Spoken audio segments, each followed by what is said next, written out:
तिरुपति देवस्थानम ने प्रायश्चित के लिए अनुष्ठान शुरू कर दिया है।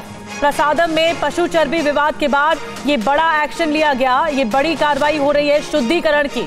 शुद्धिकरण अनुष्ठान हो रहा है मंदिर के भीतर और अनुष्ठान का उद्देश्य गलती सुधारना और मंदिर की पवित्रता बनाए रखना है।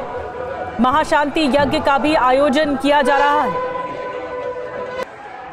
तो शुद्धिकरण की प्रक्रिया आगे बढ़ाई जा रही है। तिरुपति यज्ञशाला में शांति होम और प्रसादम विवाद के बाद ये एक बड़ी कार्रवाई है, एक बड़ा एक्शन है जो कि प्रशासन की ओर से लिया जा रहा है। मंदिर प्रशासन की ओर से शुद्धिकरण की कार्रवाई की जा रही है और तिरुपति देवस्थानम ने प्रायश्चित के लिए ये कदम उठाया है। अनुष्ठान शुरू हो चुका है।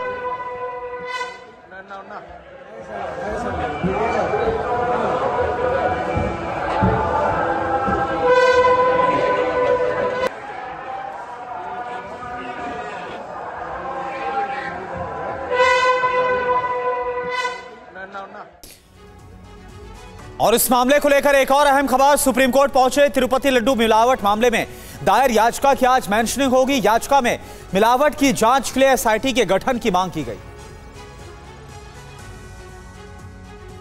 आंध्र प्रदेश के तिरुपति के श्री वेंकटेश्वर स्वामी मंदिर के लड्डू प्रसाद में जानवरों की चर्बी मिलाने के आरोप की जांच की मांग को लेकर सुप्रीम कोर्ट में दायर याचिका पर जल्द सुनवाई की मांग को लेकर आज मेंशनिंग होगी।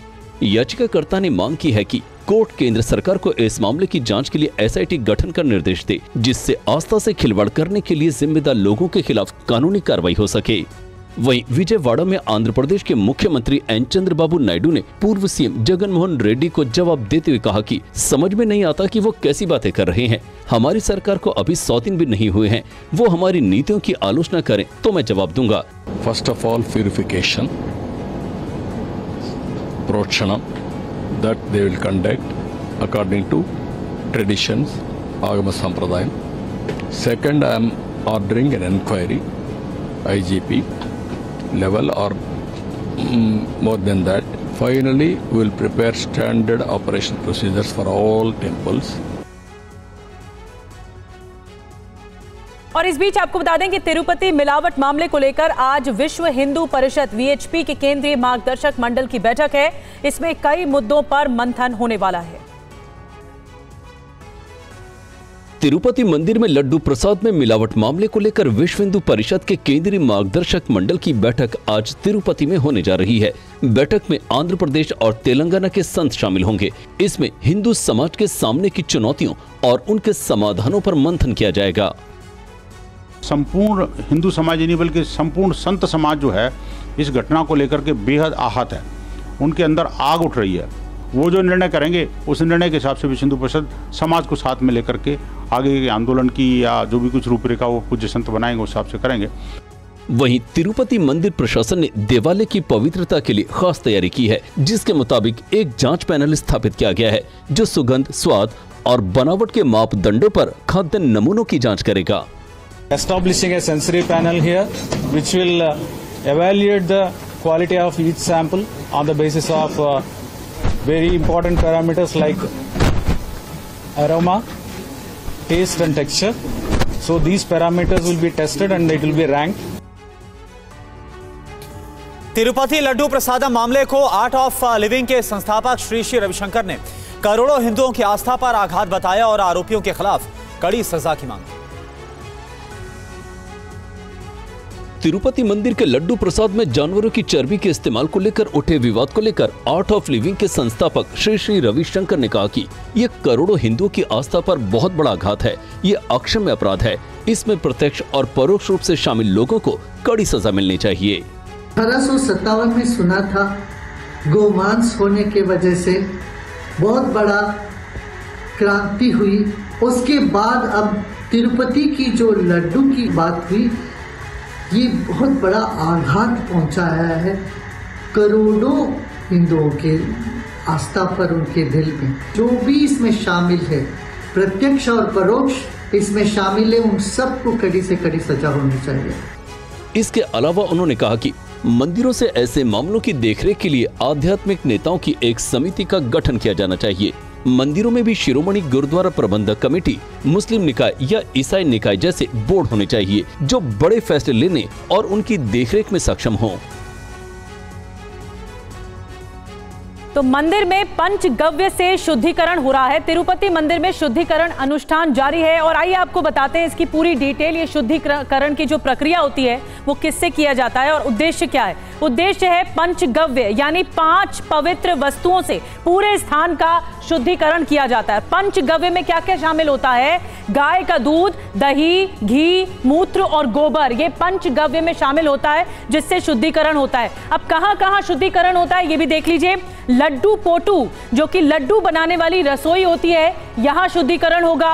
अन्न प्रसादम यानी पोटू प्रसादम बनाने वाली जो रसोई होती है, अलग अलग रसोइयां होती हैं, उसमें ये शुद्धिकरण की प्रक्रिया आगे बढ़ेगी और ये पूरे मंदिर परिसर में होगा, पूरे मंदिर प्रीमाइसेस में होगा। इसके अलावा कौन कौन शामिल होगा ये भी देख लीजिए। 8 पुजारी शुद्धिकरण की इस प्योरिटी की प्रक्रिया में मतलब आगे बढ़ाते हैं। 3 आगम सलाहकार भी होते हैं जो पूरी पूजा की क्रिया को आगे बढ़ाते हैं और सुबह 6 बजे से 10 बजे तक ये शुद्धिकरण अनुष्ठान चलता है, समय जो इसका बताया जा रहा है। तो ये जो पंचगव्य की जो प्रक्रिया है वो शुरू हो चुकी है, उससे शुद्धिकरण करने की प्रक्रिया सुबह 6 बजे से शुरू हो चुकी है। तो ये पूरा हम आपको बता रहे हैं कि तिरुपति में किस तरह से तिरुपति में जो पूरी कार्रवाई चल रही है। और अब सीधे रुख करते हैं न्यूयॉर्क का। जी हाँ, राउंड टेबल कॉन्फ्रेंस हो रही है, प्रधानमंत्री मोदी बोल रहे हैं।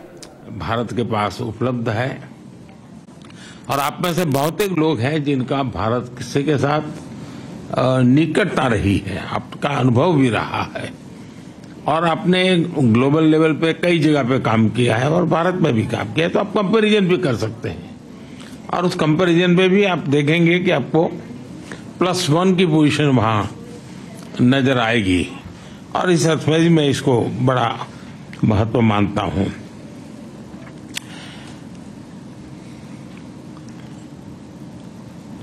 Initiative on critical and emerging technology, ISET inclusive innovation के लिए हमारे साझा कमिटमेंट का प्रतीक है। आप में से कई साथियों से मैं पहले भी मिला हूं। भारत आपकी ग्रोथ स्टोरी से फैमिलियर है और हम उस पर ट्रस्ट भी करते हैं। पिछले दशक में Bharat reform, perform and transform इस मंत्र को लेकर के आगे चला है और पिछले दिनों का अनुभव से हमें लगता है कि इसमें हम गति जितनी ज्यादा बढ़ाएंगे उसका फलक जितना ज्यादा हम विकसित करेंगे और जरूरत के आधार पर हम रिफॉर्म को बल देंगे तो शायद हम और अधिक परिणामकारी होंगे। तो हमारा ध्यान इन दिनों उन बातों पर ज्यादा है। आज का भारत एम्बिशियस सपने देखता है और उन्हें पूरा करने का भरसक प्रयास भी करता है। आज भारत विश्व की 5वीं सबसे बड़ी इकोनॉमी है, विश्व की सबसे तेजी से ग्रो करने वाली इकोनॉमी है और मैं पक्का मानता हूं कि मेरा ये जो तीसरा कार्यकाल है उसमें हम 3rd लार्जेस्ट इकोनॉमी का हमारा जो गोल है उसको हम अचीव कर लेंगे, क्योंकि आज हम हाईएस्ट ग्रो करने वाले लोग हैं। जब दुनिया का सबसे बड़ा देश, सबसे बड़ी डेमोक्रेसी तेजी से ग्रो करेगी तो ग्लोबल पीस और प्रॉस्पेरिटी के भी एक आश्वासन उससे प्राप्त होता है और जो आज आप देख भी रहे हैं। टेक्नोलॉजी विकसित भारत की यात्रा का एक अहम स्तंभ है, इसलिए आज हमने भारत में टेक्नोलॉजिकल कोलैबोरेशन और इन्वेस्टमेंट के लिए अभूतपूर्व संभावनाएं खड़ी की है। भारत की स्केल, भारत की कैपेसिटी, भारत की कैपेबिलिटी और भारत का परफॉर्मेंस, आप उसमें यूनिकनेस देखते होंगे, आपने अनुभव किया होगा। आज भारत के पास one of the most vibrant digital ecosystem है। तीसरा सबसे बड़ा स्टार्टअप इकोसिस्टम आज भारत में है और विश्व का सबसे बड़ी युवा टैलेंट का पूल भी भारत के पास है। और आपने देखा होगा पिछले 10 साल के मेरे कार्यकाल को, और शायद इसी के कारण हमें फिर से एक बार जनता ने आशीर्वाद दिया है। और मैं मानता हूं कि इन्वेस्टर के लिए और कोई भी साहस करने वाले व्यक्ति के लिए पॉलिसी स्टेबिलिटी ये बहुत ही महत्वपूर्ण चीजें होती हैं। और आज भारत एक तो पॉलिसी ड्रिवन हमारा गवर्नेंस है, लेकिन साथ साथ stable policy and predictable policy, उसमें हम आग्रही हैं ताकि कोई भी इन्वेस्टर के लिए या कोई भी वहां काम करना चाहता है उसके लिए एक एश्योरेंस उससे प्राप्त होता है और उस दिशा में हम प्रयत्नशील हैं। आज की टेक्नोलॉजिकल ट्रांसफॉर्मेशन हम रीढ़ की हड्डी के बिना शरीर की कल्पना नहीं कर सकते। वैसे चिप्स के बिना कोई कारोबार चलना मुश्किल है और हम उस दिशा में ये बात सही है कि जिस गति से दुनिया में एक विषय चला उसमें हम लेट हैं, लेकिन हम एक बार शुरू करते हैं तो हमारी गति भी उतनी तेज होती है। अब जैसे 5G में हम लेट थे, लेकिन आज हम नंबर 1 पर है। तो ये भारत की अपनी एक विशेषता भी है, स्केल भी है, आवश्यकता भी है। तो चिप की और सेमीकंडक्टर की दुनिया में हम जो पॉलिसी लाए हैं उसको बहुत ही स्वागत हो रहा है। करीब करीब सभी इस क्षेत्र के लोग भारत में आने की दिशा में आकर्षित हो रहे हैं और उसके लिए जो बेसिक नीड्स की जरूरत है उसमें हम पूरी तरह तैयार हैं। चाहे पॉलिसी की बात हो, वहां पर आवश्यक इंफ्रास्ट्रक्चर की बात हो, सेंट्रल और स्टेट गवर्नमेंट का एक सहयोग हो, इन सभी चीजों में हम साथ में हैं। और इसलिए सबसे बड़ी बात है डिजाइन। आज भी दुनिया की बड़ी बड़ी आपकी सबकी कंपनियां भी है, उनकी रिसर्च और इनोवेशन के सेंटर भारत में है। सबके सब भारत के टैलेंट से आप पूरी तरह परिचित है। भारत के टैलेंट पर आपका पूरा भरोसा भी है। तो हम डिजाइन इन इंडिया के मूड में भी और अब काफी बल दे रहे हैं ताकि हम दुनिया को कुछ नया देने के लिए सेमीकंडक्टर में हम $15 बिलियन का एडिशनल इन्वेस्टमेंट करने की दिशा में हम आगे बढ़ रहे हैं। दुनिया भर से भी जैसा मैंने कहा इन्वेस्टमेंट आ रहा है और भारत का प्राइवेट सेक्टर भी इन दिनों में काफी इस मात्रा में निवेश कर रहा है। हाल ही हुए हमने एक सेमिकॉन इंडिया समिट की, आप में से कुछ साथी उसमें थे भी। भारत के पास global semiconductor ecosystem supply chain में एक रिलायबल और क्रेडिबल पार्टनर बनने की पूरी क्षमता है। आज हमारा इलेक्ट्रॉनिक सेक्टर $150 बिलियन से ज्यादा का है। हमारा लक्ष्य इसे 2030 में $500 बिलियन तक ले जाने का है ताकि इस सेक्टर में 6 मिलियन नई जॉब्स की हम आपूर्ति कर सकते हैं। इन लक्ष्यों को पाने के लिए हम इंडस्ट्री के साथ जितना ज्यादा सहयोग बढ़ सकता है हम उसके लिए तैयार हैं और मेरी सिस्टम को भी प्रोएक्टिव करने की दिशा में मैं सफल रहा हूं। भारत में 500 मिलियन से ज्यादा की वर्किंग पॉपुलेशन है। भारत की औसत आयु 28 इयर्स है और बड़ी बात यह है कि हमारा यूथ स्टेम की पढ़ाई में काफी रुचि ले रहा है। इवन बेटियां भी स्टेम के एजुकेशन में हमारे यहाँ बेटियां भी लीड कर रही है। और मुझे तो याद है कि एक देश में मैं वहाँ के एक बहुत बड़े नेता मुझे पूछ रहा था कि क्या आपके यहाँ बच्चियाँ स्टेम के अंदर रुचि लेती है।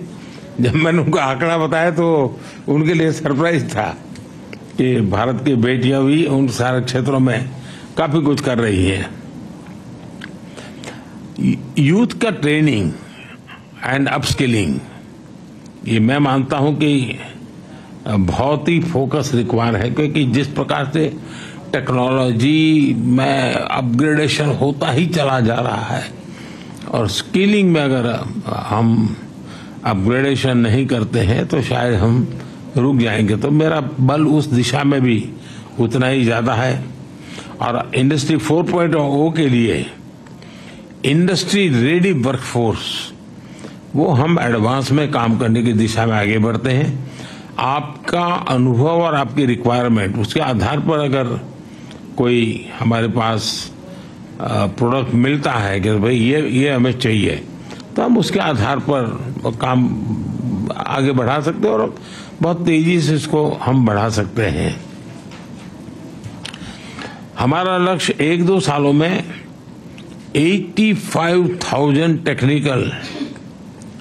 Technician, engineers and R&D experts, उनका हम निर्माण करना चाहते हैं। उस प्रकार का हम इकोसिस्टम बना करके रिक्वायरमेंट अनुकूल स्किलिंग, उस दिशा में हम बल देने का प्रयास कर रहे हैं। सेमीकंडक्टर डिजाइन में तो 20% हिस्सेदारी भारत की है और अब सरकार ने हर सेक्टर के लिए डिजाइन इन इंडिया की मुहिम शुरू की है और हाल में ही हमने हाई एंड रिसर्च को प्रमोट करने के लिए $12 बिलियन का रिसर्च फंड भी बनाया है, क्योंकि हम इनोवेशन पर विशेष बल देना चाहते हैं। भारत में मजबूत IPR फ्रेमवर्क, जो आपने उल्लेख किया IPR के संबंध में, और टेक्नोलॉजी और इनोवेशन को संरक्षित करने की दिशा में भी हमारा उतना ही बल है। हमने जो नया डेटा प्रोटेक्शन लॉ बनाया है, उससे भी आप जैसे साथियों को महत्व है। अब डेटा प्रोटेक्शन लॉ का तो महत्व ही है। अब मैं डेटा पॉलिसी को लेकर के भी आ रहा हूं और मैं गवर्नेंस के मॉडल में डेटा गवर्नेंस पर भी बल दे रहा हूं। मैं गवर्नेंस में एक साइमल्टेनियस पिलर खड़ा करना चाहता हूं, जो गवर्नेंस के ट्रेडिशनल मॉडल है, उसके साथ साथ एक गवर्नेंस का, डेटा गवर्नेंस का मॉडल, ये दोनों साइमल्टेनियस कैसे काम करे, क्योंकि बदलती हुई दुनिया में ये बहुत बड़ा रोल प्ले करने वाला है और हम उस दिशा में आगे बढ़ने का प्रयास कर रहे हैं। भारत AI स्ट्रेटेजी बनाने वाले सबसे पहले देशों में से एक है और मैं तो जब पिछली बार यहाँ आया था तो व्हाइट हाउस में हमारी एक छोटी सी टेक्निकल ग्रुप की मीटिंग थी, उसमें सुंदर भी थे और उस दिन मैंने कहा था कि मेरे लिए AI का मतलब है अमेरिका इन इंडिया। तो हम उस ताकत को और बढ़ाना चाहते हैं और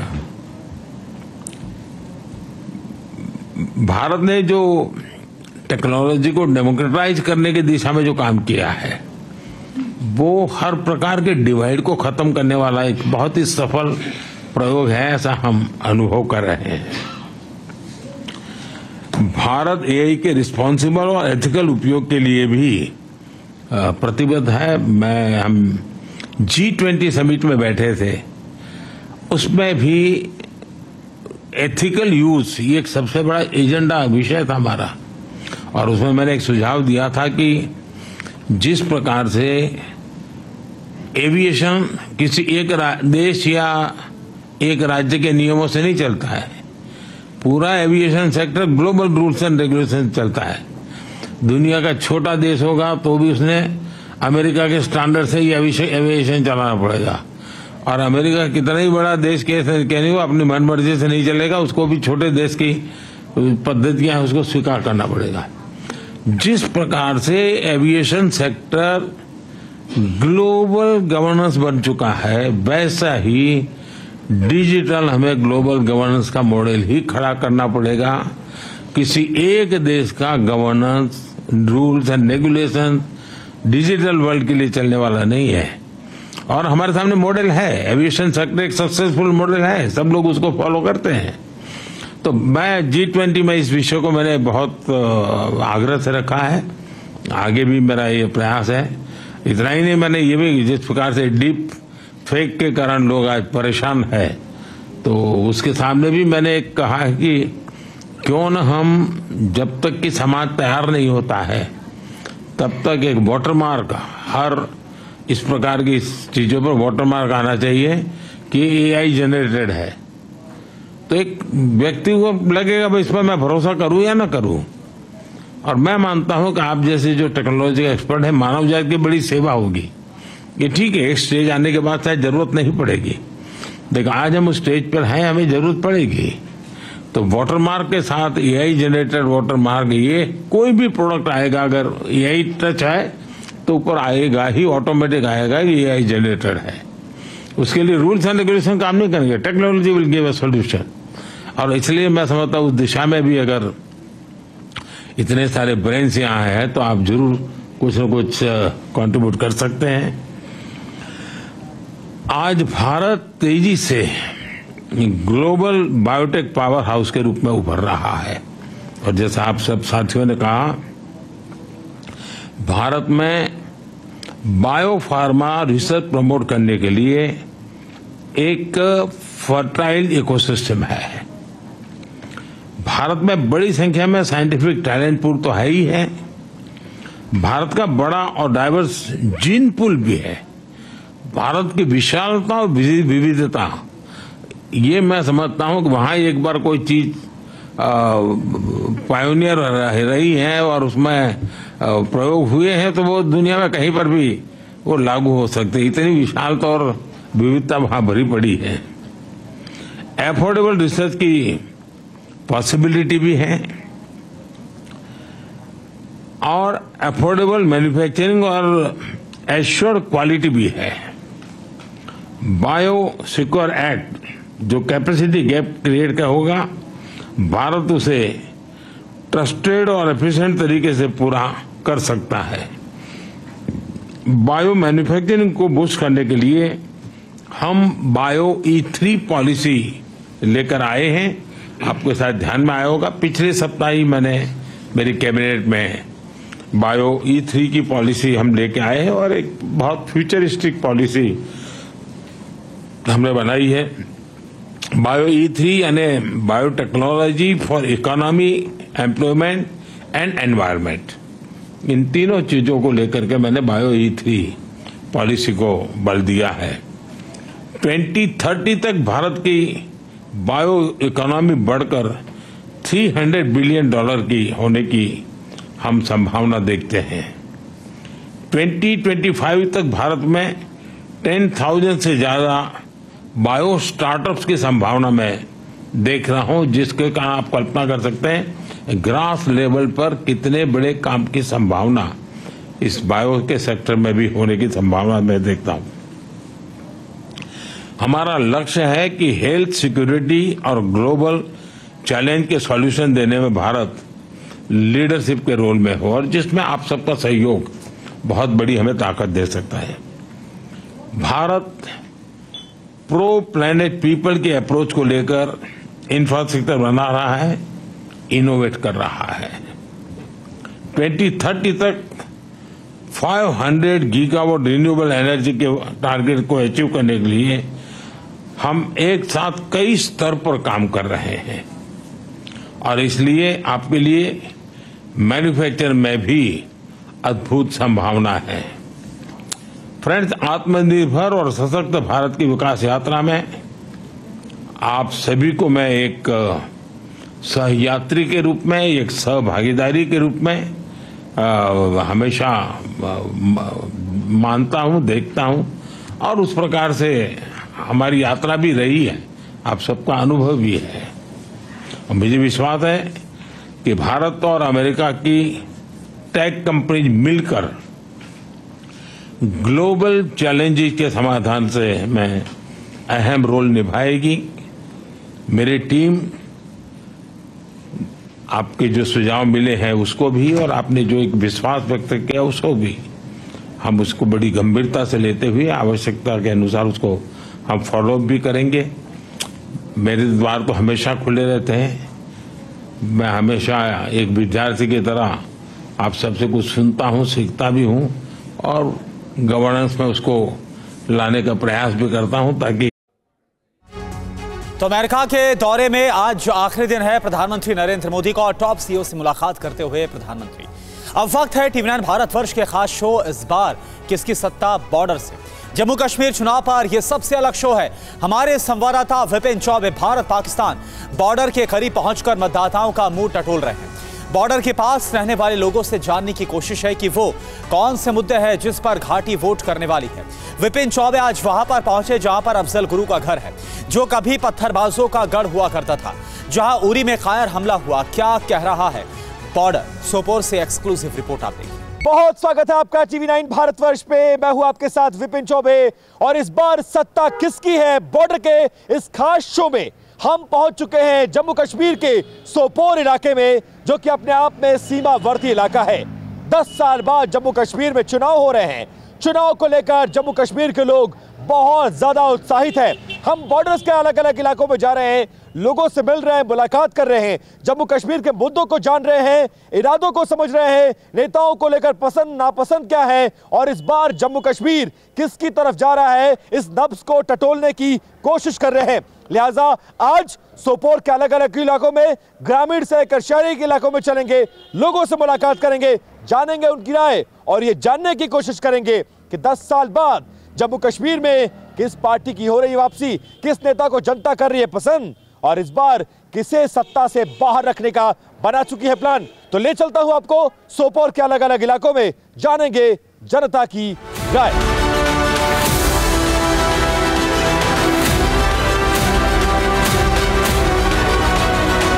डांगरपुर इलाके के एक छोटे से गांव में हम मौजूद हैं, और ये हाईली मिलिटेंट एरिया रहा है। हालांकि अब पूरे कश्मीर की तरह यहां भी शांति है, अब ना कोई पत्थरबाजी है, ना कोई आतंकवाद है। लेकिन चुनाव के बाद यहां की पब्लिक क्या कुछ सोचती है वो जानने के लिए एक दुकान है, कुछ लोग हमें नजर आ रहे हैं, सीधा उन्हीं के पास ले चलते हैं और सीधा सवाल करेंगे चुनाव को लेकर कि क्या कुछ चल रहा है, क्योंकि अब कुछ ही दिन का वक्त बाकी है। हमारी यूथ है, PhD स्कॉलर्स, MSc हैं, MBA है, बहुत सारे जवान हैं, अब ये बेचारे पागल होने को। गवर्नमेंट किसी का कोई हमारा कुछ भला नहीं कर। 70 सालों में कुछ नहीं हुआ, कुछ नहीं हुआ। I am 56 years old। कुछ हुआ है इन 10 सालों में कश्मीर में? 10 सालों से चुनाव नहीं हुए थे, कोई डेवलपमेंट, टेररिज्म पर कोई काम, पत्थरबाजी पर? हाँ, वो खत्म हुआ। क्या टेररिज्म खत्म हुआ। अब लोग आसानी से बाहर आ सकते हैं, घूम फिर सकते हैं, ये चीजें हो रही हैं, लेकिन डेवलपमेंट यहाँ कुछ नहीं हुई है। कश्मीर में हुआ कुछ डेवलपमेंट?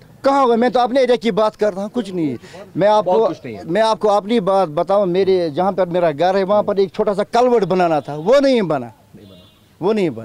डेवलपमेंट कश्मीर के इलेक्शन में इशू है, आप ये कह रहे हैं। एम्प्लॉयमेंट इशू है, महंगाई इशू है। सोपोर लकड़ी की कारीगरी के लिए भी जाना जाता है। टीवी 9 भारतवर्ष संवाददाता विपिन चौबे लकड़ी के कारीगरों के बीच पहुंचे। कश्मीर का सोपोर वो इलाका है जहां से महज कुछ किलोमीटर दूर पाकिस्तान की सीमा लगती है। मुजफ्फराबाद यहां से बहुत करीब है, और सीमावर्ती इलाका होने के नाते इस जगह की बहुत ज्यादा इंपॉर्टेंस है। ऐसे में जब कश्मीर चुनाव की तरफ बढ़ रहा है तो बहुत सारे ऐसे लोग हैं जो कश्मीर के वोटर्स हैं, सोपोर के वोटर्स हैं, उनसे जानने समझने की कोशिश। भाईजान, कहां से हैं आप लोग सोपोर में? क्या नाम है आपका? जनाब तारिक अहमद नजार, मैं सोपोर का हूँ। और ये जो लकड़ी का पूरा आरा मशीन है, ये आप ही का है यहाँ पे? सर अपना है। अच्छा, अपना है। चुनाव आ गया, नेता को चुनने का, सरकार बनाने का, ये पहला ऐसा चुनाव होगा जब गवर्नर रूल यहाँ पे अब खत्म हो रहा है, और केंद्र शासित राज्य के रूप में पहला कश्मीर में चुनाव होने जा रहा है। चुनाव को लेकर उत्साह कितना ज्यादा है?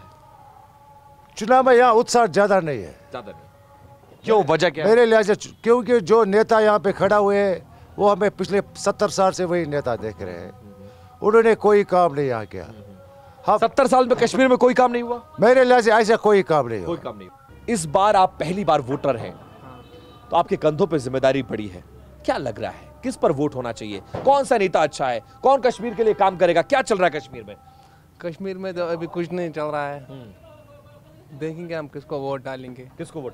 कौन नेता अच्छा लगता है? मैं 4 नेताओं के नाम लेता हूं, उमर अब्दुल्ला, राहुल गांधी, महबूबा मुफ्ती और नरेंद्र मोदी। कौन सा नेता आपको अच्छा लगता है?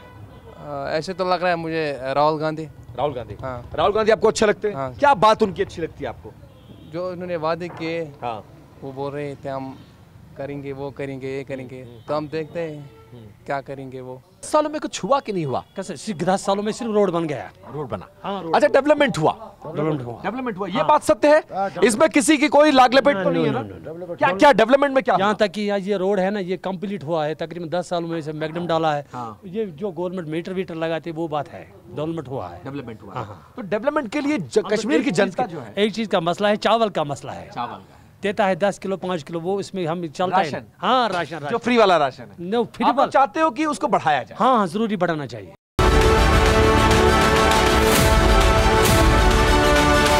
कभी आतंक का गढ़ रहे सोपोर से आज देश भर में कपड़ों का निर्यात होता है। सोपोर का चमड़ा उद्योग भी प्रसिद्ध है। संवाददाता विपिन चौबे ने जानने की कोशिश की बॉर्डर के इस इलाके में चुनावी मुद्दे क्या हैं। ये क्लॉक टावर कश्मीर के सोपोर की पहचान है। सोपोर का मेन मार्केट में हम आ चुके हैं और मार्केट में लोगों की इलेक्शन को लेकर वॉइस क्या है वो समझने की कोशिश करते हैं। बाजार खुला हुआ है और लोग अपनी अपनी दुकानों पर है। छोटी से बड़ी पटरी की दुकानों पर चलेंगे और एक बार उनकी आवाजों को समझने की कोशिश करेंगे। क्या मुद्दा है आपके लिए? आपके लिए इलेक्शन में इस बार क्या मुद्दा है, ये बताइए। कुछ भी नहीं, कश्मीर का भला होना चाहिए और क्या। अच्छा, बस कुछ काम हुआ है इन 2-4-5 सालों में? 10 सालों में कुछ काम हुआ है कश्मीर में? कुछ भी नहीं। टेररिज्म कुछ कम हुआ है, पत्थरबाजी कम हुई है, डेवलपमेंट हुआ है, नेशनल स्कीम का कुछ फायदा मिला है किसी को? किसी को कोई फायदा मिले। सही कह रहे हैं? हाँ? क्या भाई? हाँ, सही। आपकी कौन सी दुकान है? आपकी दुकान पे आइए, चलते हैं, आइए। क्या बेचते हैं आप? हम ये ब्लैंकेट सर बेचते हैं। ब्लैंकेट तो कश्मीर में तो उसकी बड़ी डिमांड होती है। आप इधर आ जाओ।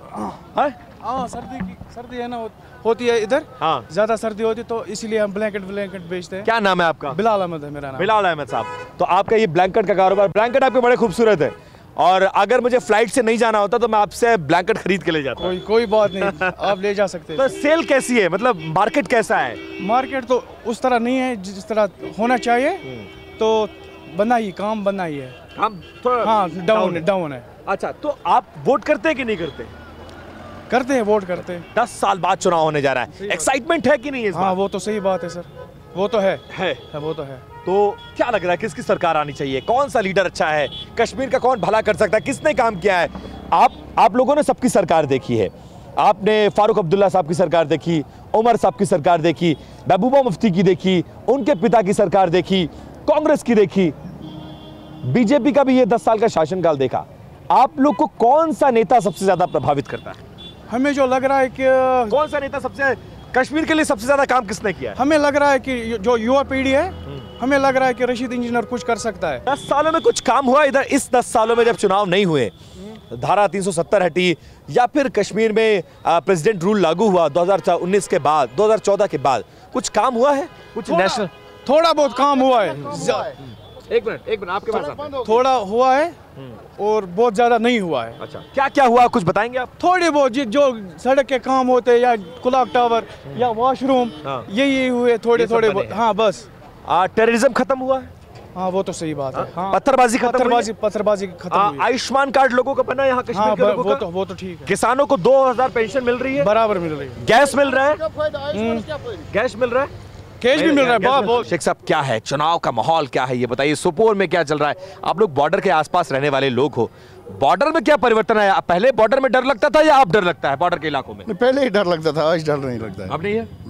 ये बदलाव आया है? बदलाव आया है। कौन लाया है ये बदलाव? करीबन मोदी सरकार ही लाई है।